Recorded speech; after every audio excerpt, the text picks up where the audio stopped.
There's no love like first love. The passion of that first kiss. The intensity of every late night phone call. The excitement of finally taking your profile down off Match.com. You know. My first love had all of that, plus one small bonus feature. The background of a decades-old, religiously tinged international conflict. Oh, the romance. Her name was Nadia, and she was Palestinian. My name is Joshua, and I am a Jew. Shabbat Shalom. I don't know if you've heard,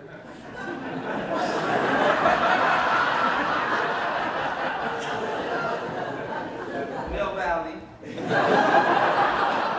but halfway around the world, there's a small region in the desert where our peoples be fighting sometimes. It's crazy. It's like, come on, guys, for real, still?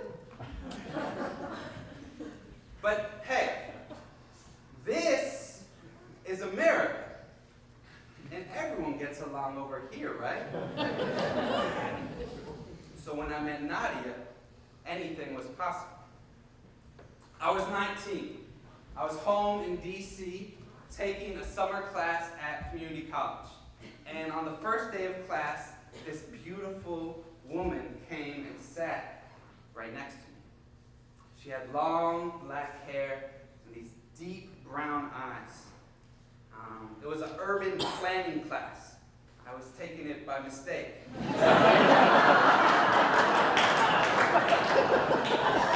And she told me that she really wanted to build community gardens. She said, the people must take back the land. And I said, yes. I love gardens. But Nadia, she just had so much passion, so much fire. I had to ask her out. So I did, one day after class. And to my surprise, she said yes. Our first date on the steps of the Lincoln Memorial was a true cultural exchange. She read me poems by Mahmoud Darwish. I taught her the lyrics to Adam Sandler's Hanukkah song.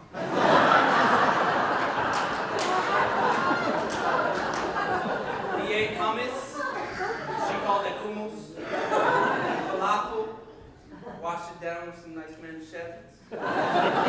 Now, our parents were a little wary of the relationship. But we were young. We were in love. So nothing was going to stop us. This was just 2 years after 9/11. But here we were, the Palestinian and the Jew, a romantic symbol of hope and peace for the world. But the truth is, not everything was so perfect as it seemed. The more time I spent with Nadia, the more I realized, this girl drives me crazy. I mean, it was like she always wanted more from me. More double dates with her boring friends, more shows, expensive shows of weird experimental theater, more. She was so demanding, and what she wanted, well, I did not want to give to her. And I knew I was going to have to crush the world's dream. I was going to have to break up with Nadia. I know, sad, right? Just wait for it. Now here's the deal, because I'm not going to lie, I was a little nervous. Because Nadia was known for having a little bit of a temper. One time, I was a little late to pick her up, and when I finally got there, she got in the car, She looked over me and she said, "Josh, you know I believe in nonviolence. But I'll make an exception for you." I was only 5 minutes late, too. So I was a little worried. But I called her up. We met down at Rock Creek Park. I get there, she's sitting on a bench waiting for me. I'm about to start my prepared speech.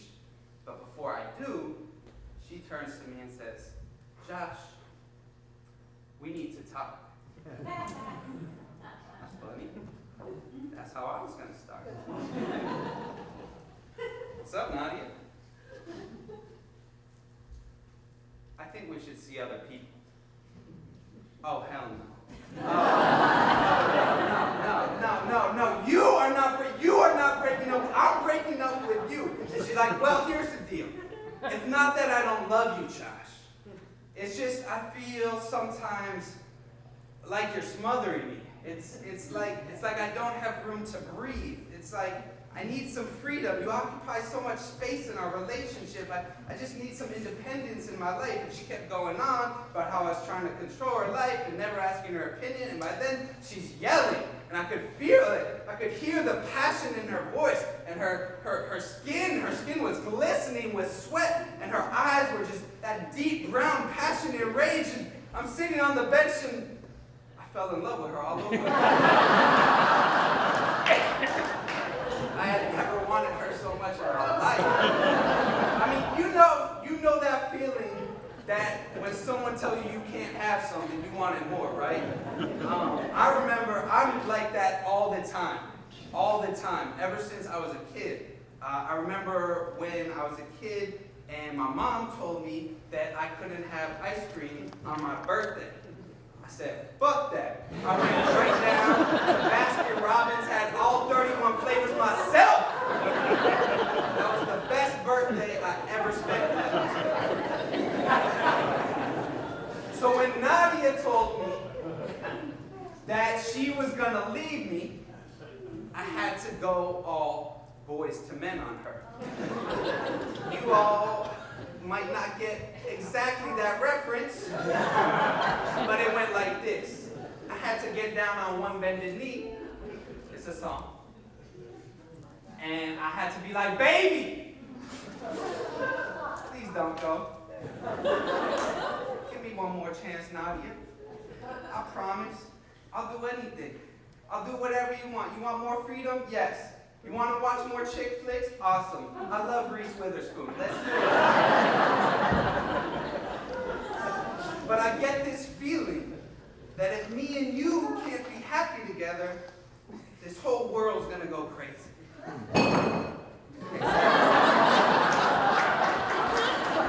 See what I'm saying, Bill Valley? Shit gets real in the Midwest, Mid-East, it gets real in Marin. So I said, "Can we give it one more chance?" Nadia took a deep breath. She said, "One more chance. But I don't think me and you can do this alone." I said,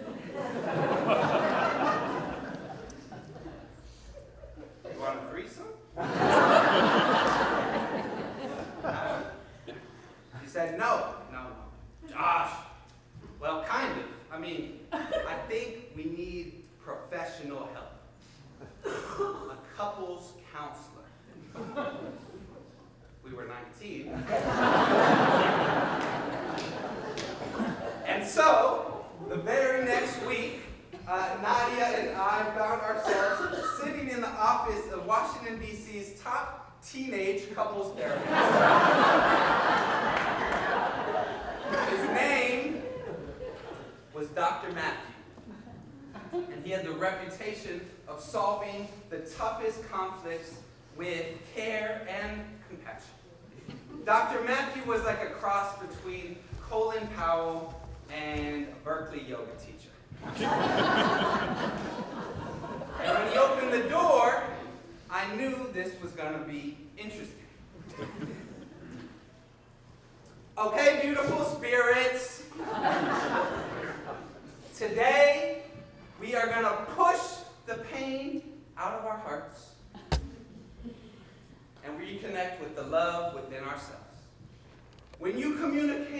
each other. I want you to say how you feel. Not how you think, but how you feel. So when you talk, please use I feel statements. You guys know what I'm talking about. We love feelings. I said, Nadia, why don't you go first? She was all too happy to do so. Nadia looked me in the eye and said, Josh, I feel like you don't see me for who I really am. I mean, we're supposed to be equals in this thing, but you don't treat me like that. You treat me like nothing. I'm like, all right, if she's coming with the real, I'm coming with the real. So I'm like, okay, well, I feel like you're always making me out to be the bad guy. Like I'm the cause of all your problems. And Nadia says, well, I feel like you don't even want to acknowledge the problems you do cause, which is a lot. And at this point, I'm not really feeling couples therapy, but Dr. Matthews is standing there in the corner, encouraging us, snapping his fingers like, yes, yes, this is great, more feelings. So I got some feelings. I said, all right, well, I feel like you, Nadia, don't understand my problems, my history. Every woman before you, she treated me like shit. You remember that German girl? She did me wrong. You remember her? And Nadia says, oh, everyone remembers that German girl. You never let us forget the German girl. She was wrong. But you shouldn't treat me wrong like that. If you can't see me, I'm done with this. And she stood up and marched out to the door, and that's when my rejection reflex kicked in again. I stood in front of her and I said, no! Hold up. I love you. I'm sorry. Wait. You're right. I mean, maybe not 100% right.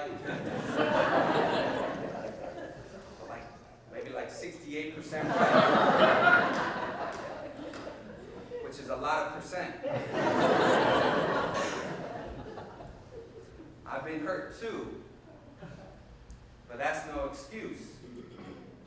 I'm sorry. Do you think we can change this up and, make it work? And that's when Nadia said the thing that would change our relationship forever. Nadia stepped out of the doorway. And she looked at me. She said, Josh, I don't think we can be a couple anymore. But I do think that we could be friends with benefits.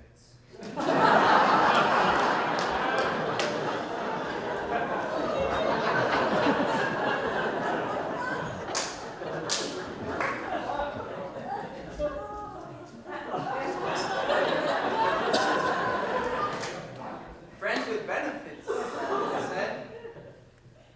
Like hookup homies? It sounded so risky. So risque. How would that work? And she said, well, we would be friends, but with some mutually agreed upon benefits. A peace treaty, if you will. Like, you have your space, I have mine. But every now and then we could come together for a friendly rendezvous at the border. That was an idea. Nadia said, so, Josh, what do you think? I walked over. I shook her hand. And hugged it out. And I said, in the presence of Dr. Matthew, I feel like this is the best idea you ever had. Something that will make our relationship, both of us, so much stronger in the future. And that's how my first love turned into something new. The Palestinian and the Jew, friends with benefits.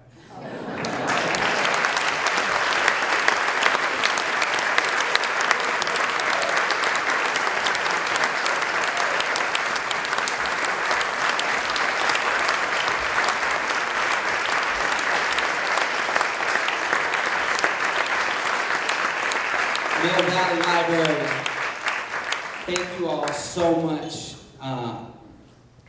That was the first time I ever did that.